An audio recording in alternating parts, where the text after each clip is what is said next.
आज आप हमारे अतिथि हैं, स्वागत करना हमारा फर्ज है। या देवी सर्वभूतेषु मातृरूपेण संस्थिता नमस्तस्यै नमस्तस्यै नमस्तस्यै नमो नमः। गुरु सत्ता, गुरु परंपरा, सनातन वैदिक धर्म की जो परंपरा है उसके अनुसार हम सपरिवार की ओर से रायपुर के इस मुख्यमंत्री निवास प्रांगण में समस्त संत समाज का स्वागत करते हैं, उनका अभिनंदन करते हैं और चरण वंदन करते हैं। और जितने भी हमारी देवी स्वरूपा मातृशक्ति हैं उन सभी बहनों को, माताओं को, बच्चियों को, देवरानियों को, जेठानियों को, सासुओं को, सभी को भी दिल से प्रणाम करते हैं कि आप सब समय निकालकर हमारे बीच आए।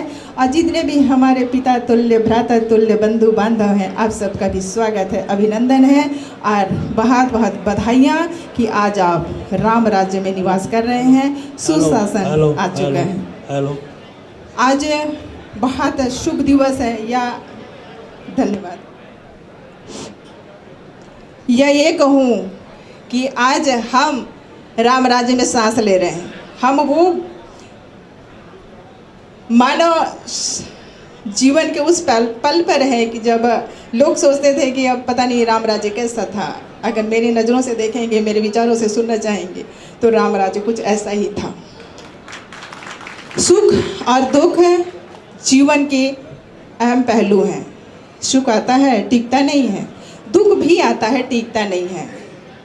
हम दुख को ज़्यादा गले लगाते हैं, हम परेशानियों को ढूंढ कर अपने तक लाते हैं और उस पर आंसू बहाते हैं और शिकायत करते रहते हैं। अगर आप सब शिकायतों को बंद कर दें, परेशानियों को छोड़ दें, तो कोई वो भी एक प्रतिछाया है, एक स्वरूप है। अगर उसको आप चाहेंगे कि अपने पीछे रखना तो वो आपके पीछे रहेंगे। समस्याएं आपसे कहीं ज़्यादा अब हमारे पास हैं, क्योंकि आप सबकी समस्या, सबकी शिकायतें हमारे खाते में आने लगे हैं। लेकिन इसके बावजूद भी हम दोनों पति पत्नी मुस्कुराते हैं, हमारा परिवार मुस्कुराता है, सिर्फ इसलिए कि हम उनको अपने पीछे रखते हैं। हमें ये पता है कि जब समस्या आता है तो उसका समाधान लेकर आता है।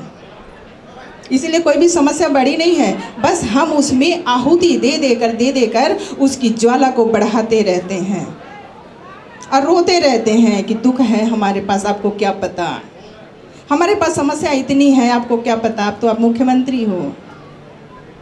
मेरे भाइयों, मेरी बहनों, मेरे माताओं, मेरे पिताओं, मुख्यमंत्री बन जाना बहुत आसान है। ये मेरा बहुत पुराना सपना है, शायद 29-30 साल का। और जब मेरे गुरुजी ने कहा कि बेटा तुमको छत्तीसगढ़ के जो राज्य बना है उसके अंतिम कुर्सी तक लेके जाऊंगा, मैंने उसी दिन संकल्प ले लिया था कि मैं वहां तक पहुंचूंगी और साईं जी को पहुंचा के रहूंगी। मैंने संतों का सदा आदर करा, अपने धर्म का सम्मान करा। हर मंच पर जब ये कहा जाता था, या यह कहूँ कि मेरे समाज के मंच पर यह कहा जाता था कि भाभी जी, चाची जी, काकी जी, दीदी जी, आप धर्म पर मत बोलिएगा। मैं आदिवासी महिला, हो सकता है यहाँ पे बहुत सारे मेरे आदिवासी बहन और भाई और पिता मौजूद हों।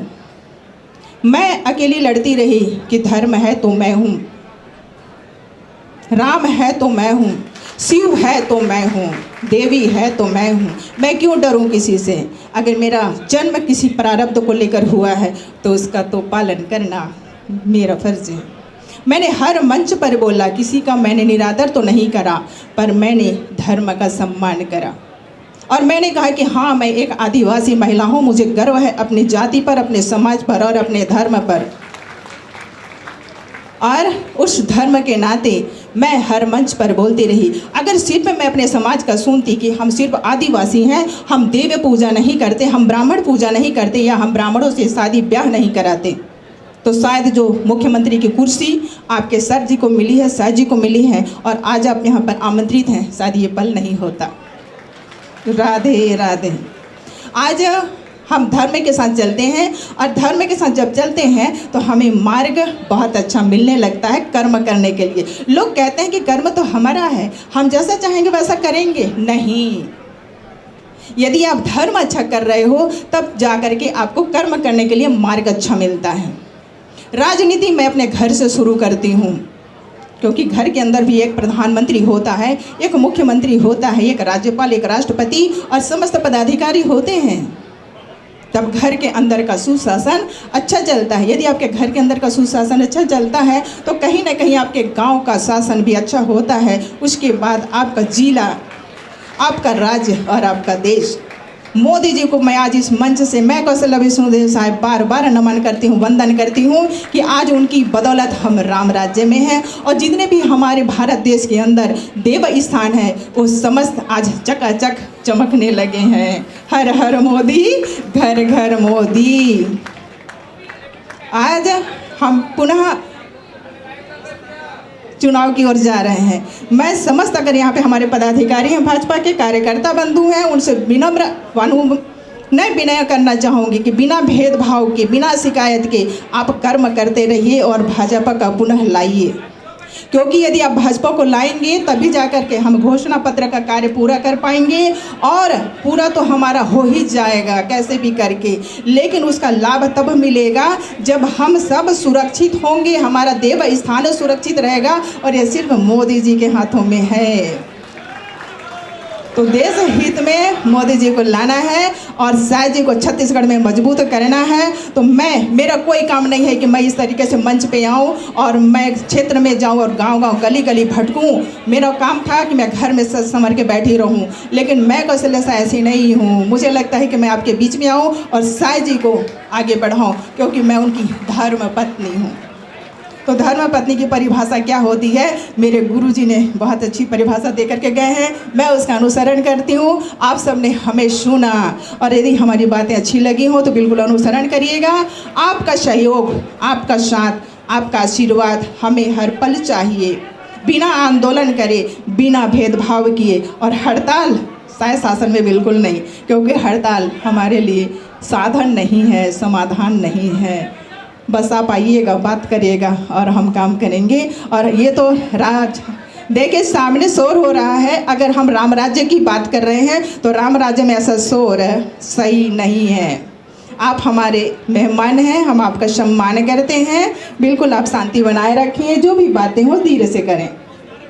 बच्चों का स्कूल नहीं है। आप यहाँ पे सभी सज्जन वृंद बैठे हुए हैं, संत समागम भी यहाँ पर शामिल है। उनका आशीर्वाद है कि आप सब सुरक्षित रहें, स्वस्थ रहें और स्वच्छ भी रहें। तो मेरी बातों को आप लोगों ने सुना और मुझे लग रहा है कि आपको अच्छा भी लगा होगा। और ज़्यादातर लोग ये कहते हैं कि आप छत्तीसगढ़ी में बोलें, तो छत्तीसगढ़ी तो नहीं पता, मेरी भाषा खिचड़ी है और खिचड़ी में मैं थोड़ा सा कुछ आप लोगों से बातें करना चाहूँगी। शायद आपको समझ में आ जाए तो बहुत अच्छी बात है। मैं कौशल्या से आज आप सबकर बीच में आए हूँ और बहुत मुझे खुशी लगा थी कि मैं आप मन से इस तरीके से बात कर पाता हूँ और मुझे आप मन कर बीच में आना बहुत अच्छा लगती है। क्षेत्र में जाके मन कर दुख सुख सुनना भी बहुत अच्छा लगती है। और मोदी जी के शासन के साथ साथ जो संकल्प मन कर चले थे, मोदी कर गारंटी, और मैं बिल्कुल मैं भी एक संकल्प लेके चला था कि मैं घर में नहीं बैठूँ और आप मन के बीच में जाऊँ। जो भी घोषणा पत्र में लिखल गई से वो सब काम मन ला आप मन तक पहुँचा पाऊँ। एक खातिर मुझे आप मन कर आशीर्वाद, आप मन कर साथ, आप मन कर सहयोग चाहिए। इतना कह के मैं मोरवाड़ी ला विराम देता हूँ। जय जय भारत, जय छत्तीसगढ़, हर हर महादेव, जय जय श्री राम।